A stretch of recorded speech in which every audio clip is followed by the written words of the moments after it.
Good morning 10th class. प्यारे बच्चों, last lecture में हमने श्रीलंका और बेल्जियम दोनों की जातीय बनावट पढ़ी थी और उन्होंने कैसे जो है अकोमोडेट किया अपनी समस्याओं को, जो भी दोनों कंट्रीज़ के अंदर सत्ता के बंटवारे को लेकर इश्यूज थे उन्होंने अपने अपने तरीके से सुलझाए।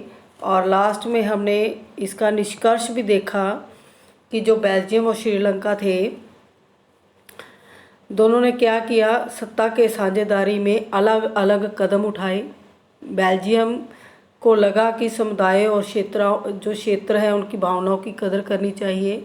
इससे क्या होगा, जो समाज के अंदर बंटवारा है वो नहीं होगा और एकता जो है समाज के अंदर वो रहेगी। ठीक है। और इसके विपरीत जो श्रीलंका था उसने उससे उल्टा रास्ता अपनाया। उन्होंने बहुसंख्यक समुदाय जो था वहाँ पर सिंहली समुदाय, उन्होंने क्या किया, जो तमिल थे, अल्पसंख्यक थे, उनको बिल्कुल भी पार्लियामेंट में, संसद में और संविधान के अंदर महत्व नहीं दिया। और उससे क्या रिज़ल्ट निकला कि देश की जो एकता थी वो खतरे में पड़ गई। तो बेटा, जब भी कोई सरकार सत्ता का बंटवारा नहीं करती, दूसरों को इम्पोर्टेंस नहीं देती, तब तक देश में शांति कायम नहीं रह सकती। और जो समाज में है वो छोटी छोटी बात को लेकर जो समस्याएं हैं वो पैदा हो सकती हैं बेटा। तो इस चैप्टर के अंदर आगे जो है, जो नेक्स्ट टॉपिक है वो थोड़ा, ये पहले कार्टून को हम डिस्कस कर लेते हैं। देखो, गाड़ी के अंदर दो स्टीयरिंग लगे हुए हैं। ये किसको शो कर रहे हैं? जर्मन गाड़ी है ये। और जर्मन के अंदर बेटा दो पार्टियां हैं। डेमोक्रेटिक पार्टी है एक क्रिश्चियंस की और दूसरी है सोशल डेमोक्रेटिक पार्टी। अब प्रेजेंट टाइम में इन दोनों पार्टियों में क्या हो गया, गठबंधन। अदरवाइज़ ये 2005 से पहले आपस में इतनी ज़्यादा प्रतिद्वंदी थी, इनमें कंपटीशन था। लेकिन 2005 के बाद जो भी इनके जो नेता चुने गए, दोनों पार्टियों को कभी भी मेजॉरिटी नहीं मिली, क्योंकि सरकार बनाने के लिए बेटा मेजॉरिटी चाहिए होती है। तो यहाँ पर इन दोनों पार्टियों को मेजॉरिटी नहीं मिली, तो इन्होंने क्या किया, आपस में मिलकर एक गठबंधन वाली सरकार बनाई और ये साथ मिलकर जो है जर्मनी का जो प्रशासन है उसको संभाल रहे हैं। ठीक है।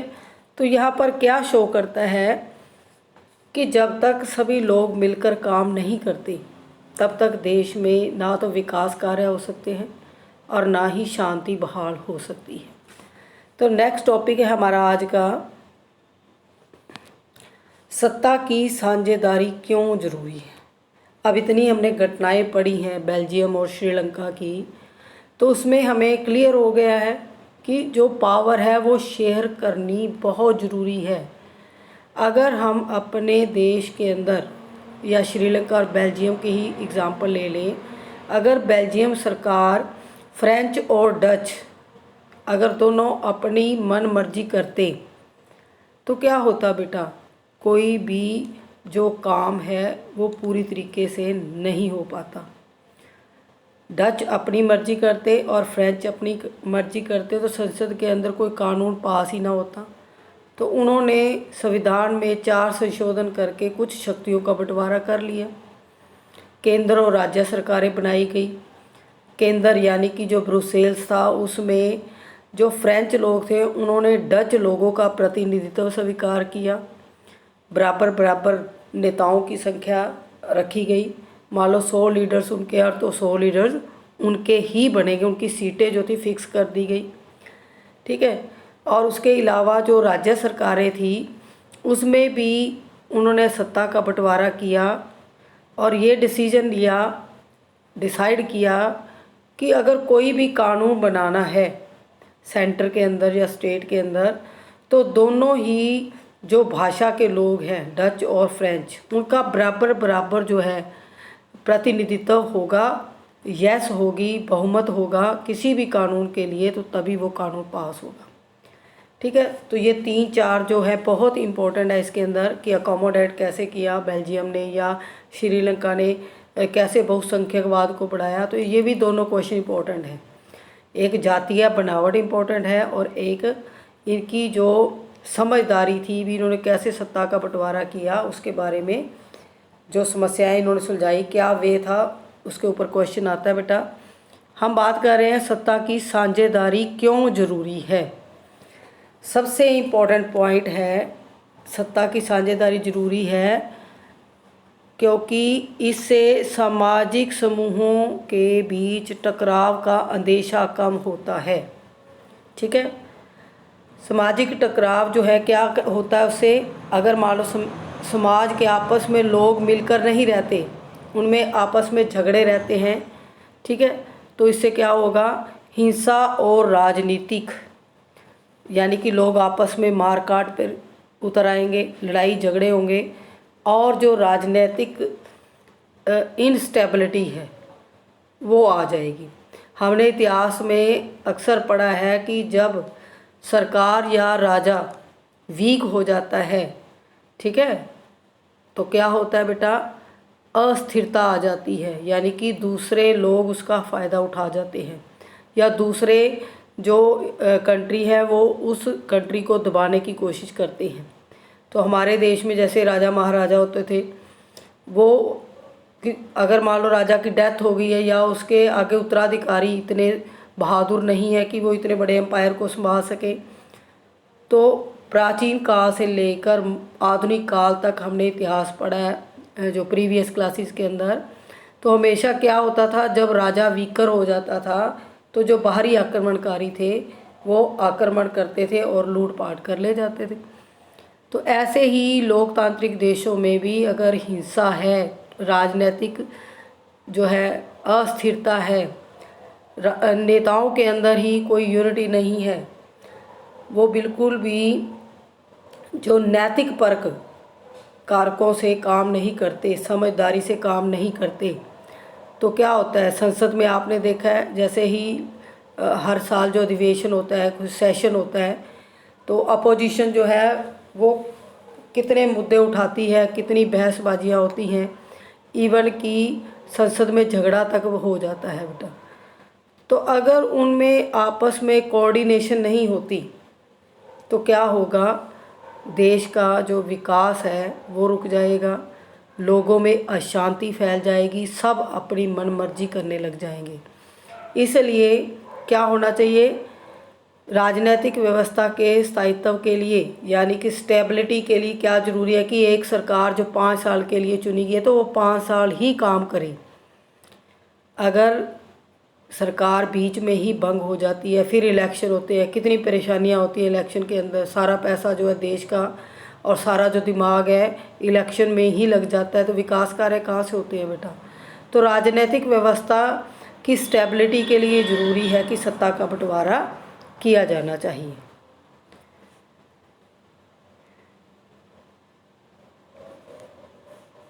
नेक्स्ट है, पहला तो सत्ता की साझेदारी ज़रूरी है ताकि सामाजिक जो टकराव है समूहों के अंदर उनको कम किया जा सके।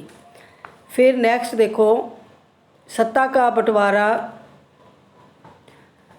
यहाँ पर लोकतांत्रिक व्यवस्थाओं के लिए ठीक है। जिन भी कंट्रीज़ में डेमोक्रेसी है उनमें सत्ता का बंटवारा बेटे ज़रूर होना चाहिए, ठीक है।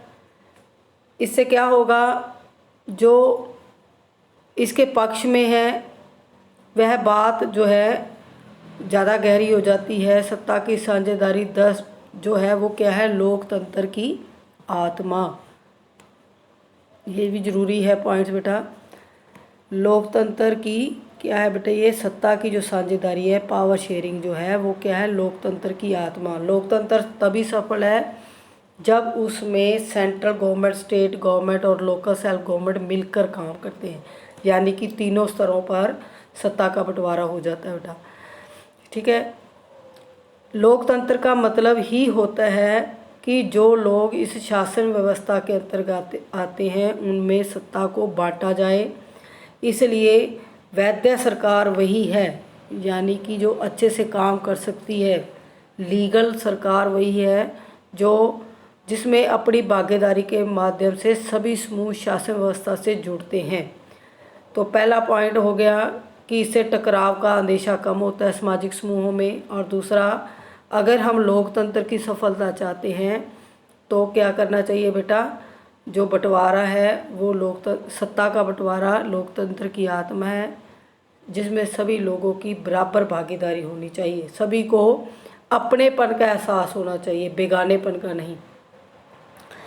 आगे इसमें से भी इम्पोर्टेंट पॉइंट बनता है बेटा युक्ति परख, जो रेड पॉइंट लिखा हुआ है देखो। युक्ति परख क्या होता है, बॉक्स में दिया हुआ है, हानि लाभ का सावधानी पूर्वक हिसाब लगाकर लिया गया फैसला और पूरी तरह से नैतिकता पर आधारित फैसला अक्सर इसके उल्ट होता है। युक्ति परख यानी कि प्री प्लान।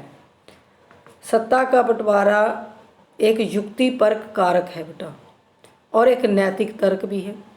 युक्ति परख क्या है, बड़ी समझदारी से देखो हमारे संविधान निर्माताओं ने ऐसा संविधान तैयार किया ताकि उसमें लोगों की इच्छाएं और उनकी जो ज़रूरतें हैं वो भी पूरी हों और जो विधायिका है, कार्यपालिका है, न्यायपालिका है, वो भी अच्छे से काम कर सके।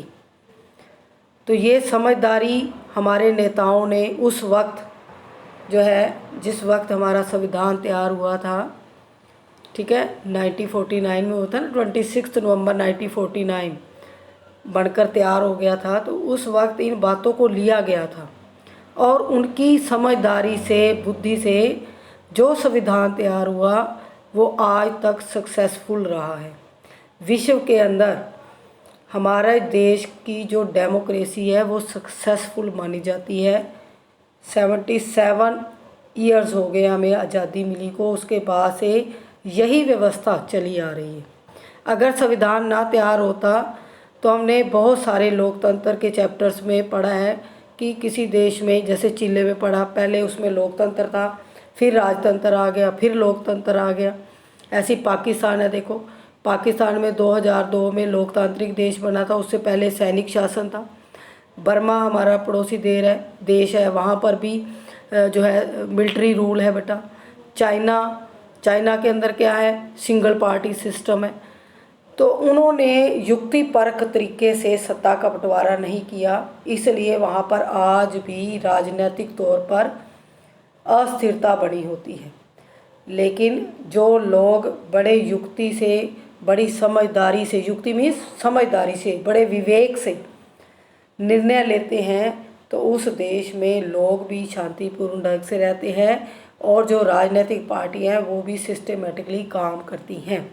और दूसरा कारण है नैतिकता। हमारे देश का एग्जाम्पल हम लेते हैं कि प्राचीन काल से ही जो वैश्य और शूद्र जनजाति के लोग थे, जिसे आज हम सूचित जातियां, जनजातियां कहते हैं, वो पिछड़े हुए थे, उनको आरक्षण दिया गया है। जितने भी बैकवर्ड क्लास हैं, ठीक है, सोसाइटी के अंदर, उनको रिज़र्व सीट्स देकर सरकार ने और भी ज़्यादा समझदारी से काम किया है। इसे कहते हैं नैतिकता। यानी कि चाहे कोई अमीर हो, गरीब हो, ठीक है, छोटी कास्ट से हो या बड़ी कास्ट से हो, सब बराबर है। इसे कहते हैं नैतिकता, कि मोरालिटी होनी चाहिए, सभी इक्वल हैं। तो ऐसा अगर किसी भी सत्ता के अंदर होता है, किसी देश की सत्ता के अंदर, तो वो सरकार बड़े अच्छे से काम करती है और देश की भी जो है डेवलपमेंट होती है बेटा। खलील की उलझन ये एक वैसे ही केस स्टडी है सत्ता की, जो बंटवारा है उसको समझाने के लिए। ये आपने अच्छे से पढ़नी है। खलील जो है एक आदमी है, बेरूत शहर में रहता है और उसके जो माँ बाप हैं अलग अलग समुदाय से बिलोंग करते हैं। जैसे उसके जो फादर हैं वो ईसाई थे और जो मदर थी वो मुसलमान थी, ठीक है। और लेबनान, मतलब जो बेरूत शहर की कैपिटल है, वहाँ पर वो रहते हैं और वहाँ क्या समस्या आती है, गृह युद्ध हो जाता है। यानी कि वहाँ की जो सरकारें हैं वो सत्ता का बंटवारा अच्छे से नहीं करती। ये डिटेल आपने आगे अच्छे से पढ़नी है, तो जब हम डाउट क्लास लेंगे उसमें डिस्कस कर लेंगे, क्योंकि ये पूरे पेज का एक वैसे ही दिया हुआ है, जस्ट चैप्टर से रिलेटेड एक एक्टिविटी टाइप है ये। नेक्स्ट है 5 मार्क्स का क्वेश्चन आता है बेटा। ये एक इसमें से 3 मार्क्स का आता है, एक आता है 5 मार्क्स का। तो 2 क्वेश्चन इसमें से हमेशा पुट किए जाते हैं बेटा। और इस चैप्टर के अंदर यही एक अकेला 5 नंबर का क्वेश्चन आता है। तो सत्ता की साझेदारी के रूप। सत्ता की जो साझेदारी है बेटे, ये 4 प्रकार की है। 4 तरीके से सत्ता को बांटा जा सकता है। अब ये जो इसकी स्टार्टिंग है, ये थोड़ा सा देखते हैं क्या बताया गया है। पॉइंट्स आगे दिए हुए हैं, ये डार्क कलर में दिखाई दे रहे हैं आपको। सत्ता की साझेदारी क्या है? राजनीतिक सत्ता का बंटवारा नहीं किया जा सकता। इस धारणा के विरुद्ध सत्ता की साझेदारी का विचार सामने आया था। लंबे समय से यही मान्यता चली आ रही थी कि सरकार की सारी शक्तियां एक व्यक्ति या किसी खास स्थान पर रहने वाली व्यक्ति समूह के हाथ में ही रहनी चाहिए। ये बहुत पुराने टाइम की बात कर रहे हैं, जब लोकतांत्रिक सरकारें नहीं थी, जो राजा का सिस्टम होता था, राजा का रूल होता था, यानी कि सारी शक्तियाँ एक व्यक्ति के पास होती थी या किसी व्यक्ति समूह के, यानी सिंगल पार्टी सिस्टम। अगर फैसले लेने की शक्ति बिखर गई तो ये लोगों को डर था कि एक तो फैसले जल्दी से नहीं होते जब सभी लोगों की भागीदारी होती है। लोकतंत्र में हमने पढ़ा है कि सभी लोगों का राज।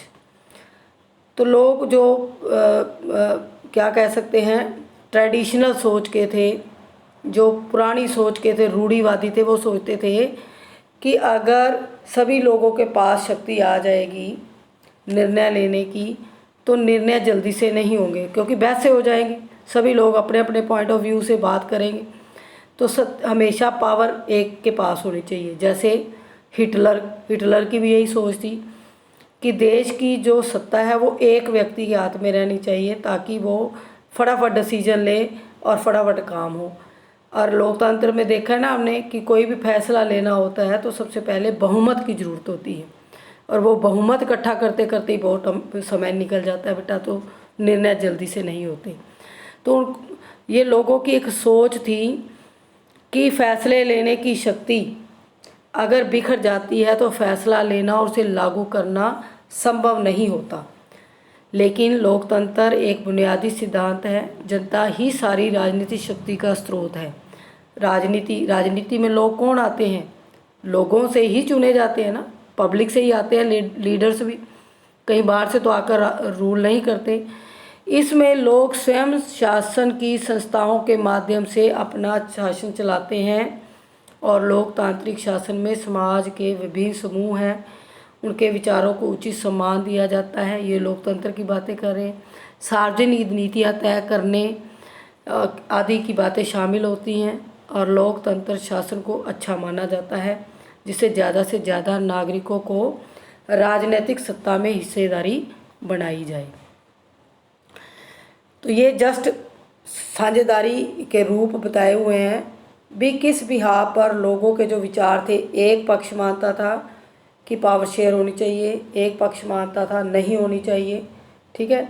तो जो रूढ़िवादी थे वो चाहते थे कि राजा का सिस्टम रहे, लेकिन जो उदारवादी थे, फ्रांस की क्रांति आपने 9th में पढ़ी है, तो जो उदारवादी थे वो चाहते थे कि राजा की शक्ति को ख़त्म करके प्रजा की शक्ति सामने आए।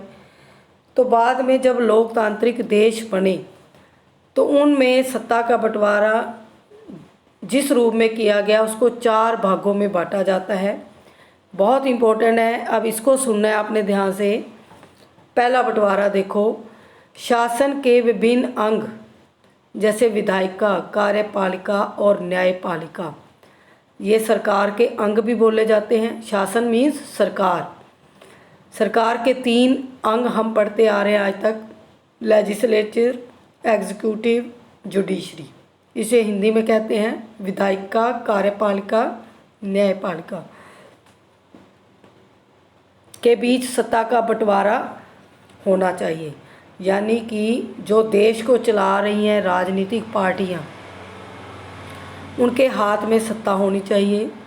हम सत्ता का क्या कहते हैं? क्षैतिज वितरण, क्योंकि इसमें सरकार के विभिन्न अंग एक ही स्तर पर रहकर अपनी शक्ति का उपयोग करते हैं। बेटा ये वर्ड जो है ना क्षैतिज, ये भी हमने नोट करना है, यानी कि ये हो गई सरकार, ठीक है। और इसके 3 ऑर्गन्स है बेटे। पहली होगी विधायिका, दूसरी होगी कार्यपालिका, ठीक है, और तीसरी होगी न्यायपालिका।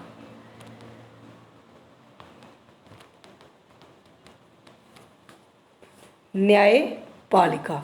अब ये क्षैतिज वितरण है, बराबर है, सभी बराबर हैं, जितनी भी अंग हैं सबको कोई ना कोई इम्पोर्टेंट जो है, जो काम दिया हुआ है, ड्यूटीज़ दी हुई हैं भी। एक सरकार, ये तीनों मिलकर क्या बना रही हैं, एक सरकार, ठीक है। अब सरकार के अंदर इन तीनों की इक्वल वैल्यू है, इसको कहते हैं बेटा क्षैतिज वितरण, ठीक है, क्षैतिज वितरण। ध्यान रखना है इसको। क्षैतिज वितरण में क्या होता है कि जो सरकार के विभिन्न अंग हैं वो सब समान है, एक ही स्तर पर रहकर अपना जो है वो काम करते हैं। ऐसे बंटवारे से यह सुनिश्चित हो जाता है कि कोई भी एक सत्ता का असीमित उपयोग नहीं कर सकता और हर अंग दूसरे अंग पर अंकुश रखता है। इसमें विभिन्न संस्थाओं के बीच सत्ता का संतुलन बनता है। लोकतांत्रिक संस्थाओं के बारे में हमने 9वीं कक्षा में पढ़ा है कि हमारी कार्यपालिका सत्ता का उपयोग करती है, संसद के अधीन कार्य करती है और न्यायपालिका की नियुक्ति कार्यपालिका करती है और न्यायपालिका ही कार्यपालिका और विधायिका द्वारा बनाए गए कानूनों पर अंकुश रखती है। इस व्यवस्था को और क्या कहते हैं, नियंत्रण और संतुलन की व्यवस्था। यानी कि सत्ता का बंटवारा सरकार के तीनों अंगों में बराबर होता है, ठीक है। विधायिका क्या करती है बेटे, कानून बनाती है, कार्यपालिका उन कानूनों को लागू करती है और न्यायपालिका जो कानून बनाए गए हैं विधायिका द्वारा वो लोगों के लिए अच्छे हैं या नहीं हैं उसको इंटरप्रेट करती है, उसको चेक आउट करती है, उसको देखती है कि वो सही से लागू हो रहे हैं या नहीं है। तो जो विधायिका है बेटा वो पार्लियामेंट की अंदर जितने भी हमारे MPs हैं वो जीत कर जाते हैं और वो मिलकर जो है एक संसद का निर्माण करते हैं बेटा। 550 सदस्य हैं हमारे देश में, जिसमें से 545 सीटों पर इलेक्शन होता है। अब जितने भी लोग जीत कर वहाँ पर जो MPs हैं पहुँचते हैं वो सारे किसके मेंबर होते हैं, विधायिका के। और कार्यपालिका में वो लोग आते हैं, वो नेता आते हैं जिनकी सरकार बनती है। जिस पार्टी को मेजॉरिटी मिलती है वो क्या बनती है, कार्यपालिका। इसमें कौन कौन शामिल होता है, प्राइम मिनिस्टर और उसकी पूरी कैबिनेट और प्रेसिडेंट, ठीक है। और विधायिका में क्या होते हैं, ये सारी कार्यपालिका भी होती है और बाकी पार्टियों के जो सदस्य हैं वो भी इसमें शामिल होते हैं। और न्यायपालिका बिल्कुल इंडिपेंडेंट है।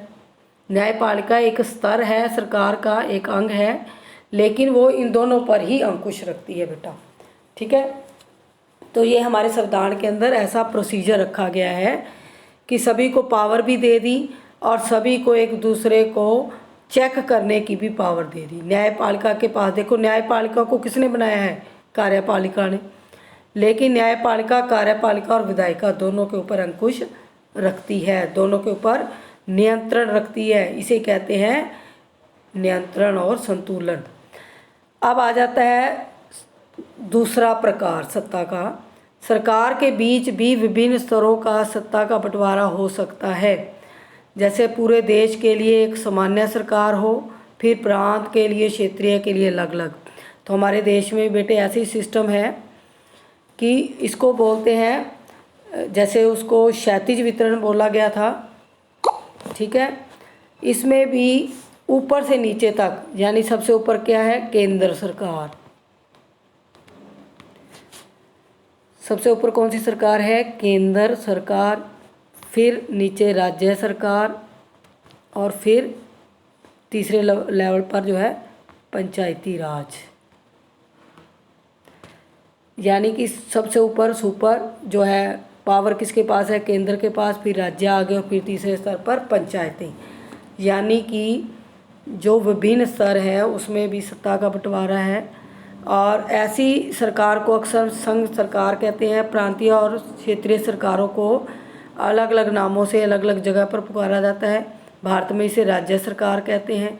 हर देश में बंटवारा ऐसा ही नहीं है, कई देशों में प्रांतीय और क्षेत्रीय सरकारें नहीं हैं, लेकिन हमारी तरह जिन देशों में ऐसी व्यवस्था है वहाँ के संविधान में ये स्पष्ट लिखा है कि जो केंद्र और राज्य सरकारों के बीच में सत्ता का बंटवारा किस तरह होगा। अब हमारे देश में जो राज्य सरकारें हैं उनको राज्य के अंदर ही कुछ अधिकार दे दिए गए हैं कि आपने राज्य के जुरिस्डिक्शन में, क्षेत्राधिकार में रहकर राज्य के विकास के कार्य करने हैं बेटा। केंद्र सरकार ने पूरी कंट्री के काम करने हैं। हमने बेल्जियम में पढ़ा था ना कि वहाँ तीसरे स्तर की सरकार सामुदायिक सरकार बनी थी, यानी कि तीनों लैंग्वेज के अलग अलग संगठन बने और वो अपने जो भाषा, अपनी संस्कृति, शिक्षा को बढ़ावा दे सकते हैं। श्रीलंका में ऐसा नहीं हुआ। राज्य सरकारों में क्या हुआ, नीचे के स्तर की सरकारों के लिए भी ऐसी व्यवस्था होगी। हमारे देश में जो तीसरे स्तर की सरकार है वो है स्थानीय सरकार। नगर पालिका और पंचायतें ऐसी ही इकाइयां हैं, यानी कि जो म्यूनिसिपल कॉरपोरेशंस हैं और पंचायतें हैं वो तीसरे स्तर की सरकार में आती हैं। यानी गांव में पंचायतें और शहरों में नगर पालिका और बड़े शहरों में नगर निगम। तो 3 स्तर का बंटवारा है हमारे देश में। पहले अंगों में बंटवारा था। सरकार के 3 अंग होते हैं, विधायिका, कार्यपालिका, न्यायपालिका। फिर हमने पढ़ा उसके स्तरों पर, लेवल। सरकार के 3 लेवल्स है, 3 स्तर है, केंद्र सरकार, राज्य सरकार और तीसरी है स्थानीय सरकार। यानी कि उच्चतर से लेकर निम्न तक सरकारों के बीच सत्ता को जो बंटवारा किया है उसे कहते हैं ऊर्ध्वाधर, यानी कि ऊपर से लेकर नीचे तक शक्ति का बंटवारा करना उसे बोलते हैं ऊर्ध्वाधर। हॉरिजॉन्टल और वर्टिकल। इंग्लिश में अगर आपको समझ आता हो तो जो क्षैतिज है वो बेटे क्या है, वर्टिकल। हॉरिजॉन्टल ऊर्ध्वाधर। नेक्स्ट है तीसरा बंटवारा। सत्ता का बंटवारा किस में हो सकता है बेटा, सामाजिक समूह, भाषाई और धार्मिक समूहों के बीच भी हो सकता है। जितने भी सामाजिक समूह हैं, समाज के अंदर जितनी जातियों के लोग हैं, भाषाओं के लोग हैं, धार्मिक समूहों के लोग हैं, उन सब में बंटवारा हो सकता है। बेल्जियम में ऐसा ही हुआ था। सभी को पावर दे दी कि वो अपने जो भाषा को, अपनी संस्कृति को जो है उसका प्रचार प्रसार कर सकते हैं, कायम रखने के लिए वो कानून बना सकते हैं। हमारे देश में भी ऐसा ही सिस्टम है। हर भाषा को देखो, जितनी भी भाषाएं हैं उसमें से 22 को मान्यता मिली हुई है। सभी सामाजिक समूह समान हैं, चाहे वो किसी भी जाति से बिलोंग करते हों। सभी धर्मों को बराबरी का दर्जा है। इसे भी सत्ता का बंटवारा कहते हैं। ठीक है, तो अगर ऐसा ना होता तो हमारे देश में लोकतंत्र जो है एक सफल लोकतंत्र नहीं होता, क्योंकि बहुत सारी भाषाओं के लोग, बहुत सारे धर्मों के लोग भारत में रहते हैं। अगर सबको बराबरी का दर्जा नहीं मिलता तो सब में क्या होता, सरकार के प्रति असंतोष पैदा हो जाता, वो अशांत हो जाते और फिर हिंसा जैसे मामले अक्सर हमें दिखाई देते बेटा। सामाजिक रूप से कमज़ोर समुदाय और महिलाओं को विधायिका और शासन में हिस्सेदारी दी गई है बेटा, हमारे देश में दी गई है। तो ये भी एक पावर का डिस्ट्रीब्यूशन ही है ना, कि जो वुमेन्स हैं उनको पंचायतों के अंदर देखो आरक्षण दिया गया है, उनकी सीटें फिक्स की गई हैं। ठीक है, 1/3 जो है सीट्स जो है महिलाओं के लिए आरक्षित है। इसी तरह सामाजिक समूहों में भी सत्ता की भागीदारी की गई है और अल्पसंख्यक समुदायों को भी इस तरीके से सत्ता में उचित हिस्सेदारी मिली है। जो शेड्यूल कास्ट, शेड्यूल ट्राइब्स के लोग हैं उनको उनकी सीटें आरक्षित करके भी उनको सत्ता के अंदर भागीदारी दी गई है बेटा। बहुत समझदार थे हमारे संविधान निर्माता, उन्होंने इस चीज़ का ध्यान रखा था। अब है लास्ट टाइप सत्ता के बंटवारे का एक और रूप है, जैसे दबाव समूह, जो प्रेशर ग्रुप्स होते हैं। जैसे हमारे देश में यूनियंस हैं, किसान यूनियन है, इसी तरह अलग अलग डिपार्टमेंट के, जैसे बैंक कर्मचारी उनकी यूनियन है, अध्यापकों का संघ है। यानी कि जिस डिपार्टमेंट में जो समस्या आती है उनकी अपनी एक यूनियन होती है और वो प्रेशर समूह जो हैं वो सरकार के ऊपर दबाव डाल के अपनी मांगों को मनवा सकते हैं। यानी ये भी राइट संविधान के अंदर दिया गया है कि लोग अपनी यूनियंस बनाकर अपनी मांग को सरकार के सामने रख सकते हैं। इसी तरह जो आंदोलन है, तो सत्ता का चौथा बंटवारा दबाव समूहों और आंदोलनों द्वारा शासन को प्रभावित और नियंत्रित करने के तरीके से भी लक्ष्य कर सकता है, तय कर सकता है। यानी कि आंदोलन हमने देखे हैं ना, बहुत सारे लोग रिजर्वेशन के लिए आंदोलन करते हैं। जैसे जाट आरक्षण के लिए आंदोलन किया गया था, तो सारी जाट कम्युनिटी चाहे वो किसी भी स्टेट की थी, वो सारे इकट्ठे हो गए। अब देखो फार्मर्स जो हैं वो सारे इकट्ठे हुए पड़े हैं। तो ये प्रेशराइज करते हैं सरकार को और अपनी मांगों को मनवा लेते हैं। यानी कि उनको फुल फ्रीडम दी है किस चीज़ की, अपनी बात कहने की। उन्हें आज़ादी है, स्वतंत्रता का अधिकार है बोलने का। तो ये सब राइट जो हैं एक अच्छी डेमोक्रेटिक कंट्री के अंदर ही मिल सकते हैं। अदरवाइज़ हम देखते हैं हमारे देश को आज़ाद होने से पहले कितने लोगों ने गुलाम बना कर रखा। अंग्रेज़ों के गुलाम रहे, मुसलमानों के गुलाम रहे, मुग़लों के गुलाम रहे। तब लोगों को अपनी राय रखने, अपने विचार प्रकट करने की कोई आज़ादी नहीं थी। तो जैसे ही सत्ता का बंटवारा आज़ादी के बाद होता है, तो सब लोग अपने जो अधिकारों के लिए लड़ाई करते हैं, ठीक है, अपनी मांगों को सरकार के सामने रखते हैं और जिद भी लगाते हैं स्ट्राइक्स करके। तो इस तरीके से सत्ता का जो बंटवारा है वो सामाजिक समूहों में, दबाव समूहों में हो सकता है, ताकि सरकार जो है उनकी मांगों को माने और लोग भी जो है उसको, सत्ता को, जो पार्टियां हैं या सरकार है, उसको प्रभावित कर सकती है। ठीक है, तो ये था हमारा चौथा रूप। चैप्टर बेटा ख़त्म हो गया है आपका। तो इसके जो क्वेश्चन आंसर है बेटा, ये सिर्फ 2 क्वेश्चंस बनते हैं इसमें, पहला और दूसरा। बाकी तो एक्टिविटीज़ हैं और इसके एक्स्ट्रा क्वेश्चंस हम बनाएंगे, ठीक है, और वो मैं आपको सेंड कर दूंगी। चैप्टर थोड़ी इसकी लैंग्वेज टिपिकल सी है, लेकिन मैंने आपको इसको इजी लैंग्वेज में समझाने की कोशिश की है। बाकी और भी कॉन्सेप्ट क्लियर हो जाएंगे जब हम क्वेश्चन आंसर्स करेंगे। ठीक है बेटा, ओके, गुड बाय।